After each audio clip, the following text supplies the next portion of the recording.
Section 4, good afternoon, good evening, good morning, however you are taking this in. Hope everyone's doing well. Another exciting week, lots of things going down this week. Hopefully everybody, we'll start with the stuff that kind of wrapped up week 4. Hopefully everybody got my midterm grades. If you didn't, please let me know because I've put them all out. And as I was looking back at the grades and kind of assessing, everybody did really pretty well this first 4 weeks. So kudos to you guys for some of your efforts and the changes that can be made for people who are looking to do better. The vast majority of the time I'm really pushing people to incorporate other literature, to think beyond what was talked about, come at things from different angles. So if you're looking to enhance your scores, if you will, those are some definitely ways to do them. But and groups were passed out. And I probably should have made this clear. Basically week 5, there's really nothing to do. I'll be sending out the information for week 6 with the subjective information that you'll start digesting and kind of working through.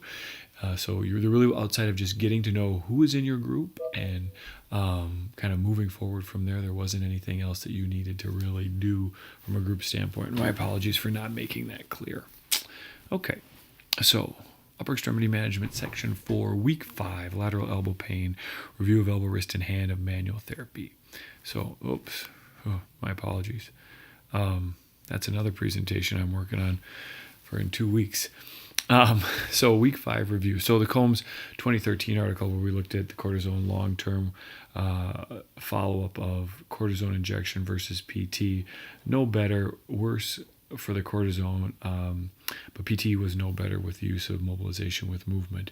I think that's the one thing, the key, I think, thing that we need to be doing is obviously educating our referrers and our patients, hopefully more so our patients, because they need to understand what's really happening and what they should be requesting as patients as far as what's the most efficacious.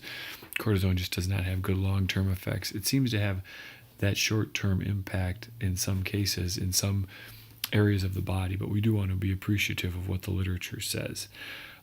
Quickly, just nobody really talked a lot about the Vincenzino article and this clinical prediction rule that was developed, so I just want to touch on that.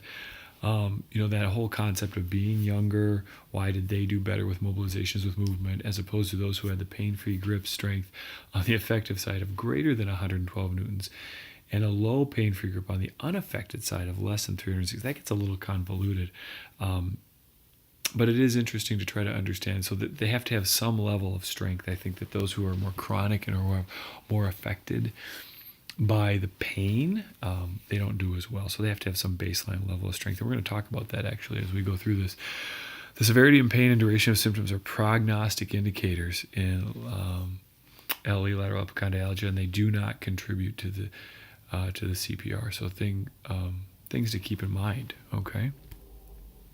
So quickly on the Holmes 2015 article, histologic features are similar to the tendon pathology. So I want to understand that, one of the things that we start to do is start to think that some maybe tendon pathology is different than others.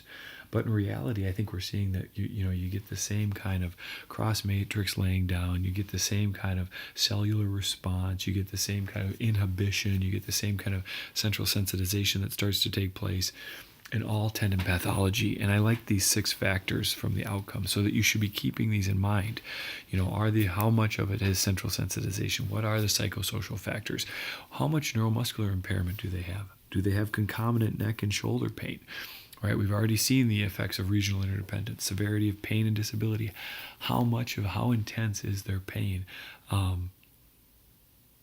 big, or maybe the question is, how big of a threat do they view this problem, right? Whether it's work-related, those psychosocial factors could be work, could be family, could be a whole variety of things, could be outside influences as well. I wonder, they didn't talk about depression and anxiety, but we all know that those are big contributors. And then the tendon pathology state to initiate treatment. Is this a reactive tendinopathy? Is it more of a chronic thing? Where do you go with your strengthening? Do you ask them to do eccentrics right away, concentrics right away? Do you do more isometrics? The integrative model, man, I really like that Combs article talking about the things that really seem to be, I didn't spell impairment right, things that seem to be really important. What's happening at that local tendon? How much ground substance has been laid down? Changes in the pain system. We already know that those changes are real, and we know that pain pressure thresholds increase. That's why we see regional interdependence and manipulation of the nervous system being a big deal. And how big of a deal is the motor system impairment? And that's where we talk about the kind of engaging that motor system, and how do we do that?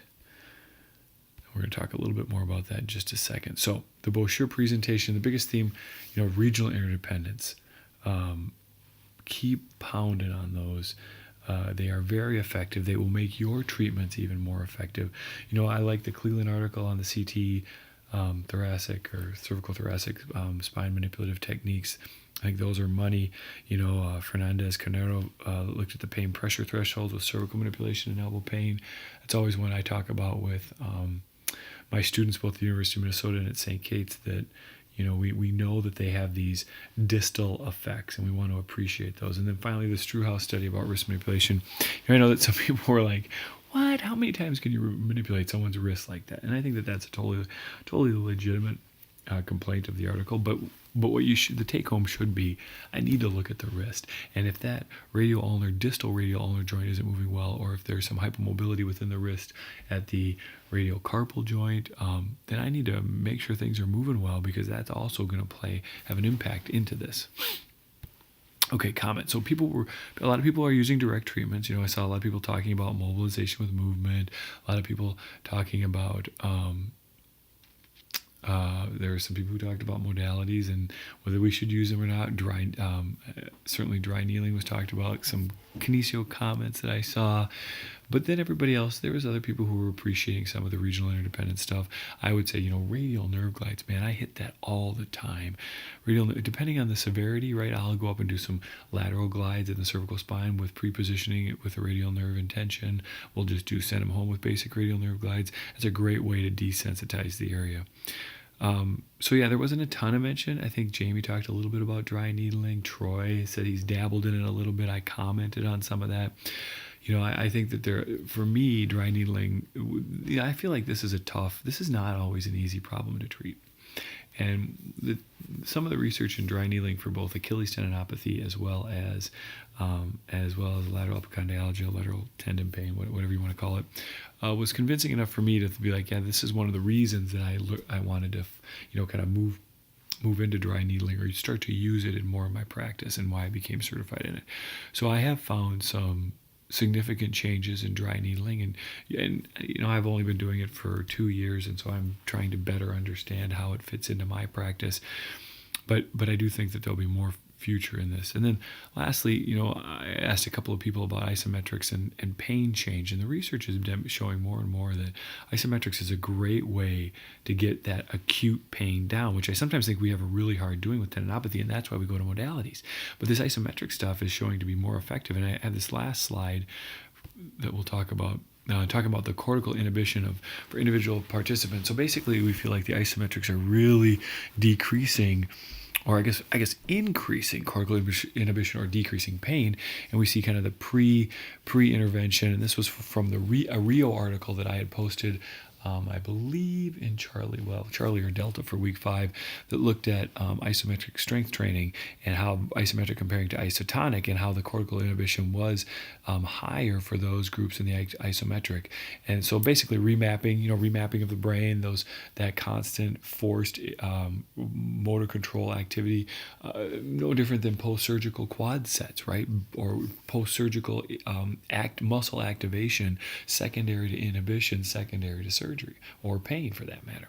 So I do think that there's a real place. Now so perhaps the isometrics is really about, it's more of it's a neuromuscular response. It's about cortical inhibition that takes place due to pain, and then trying to wipe out that cortical inhibition through those prolonged holds.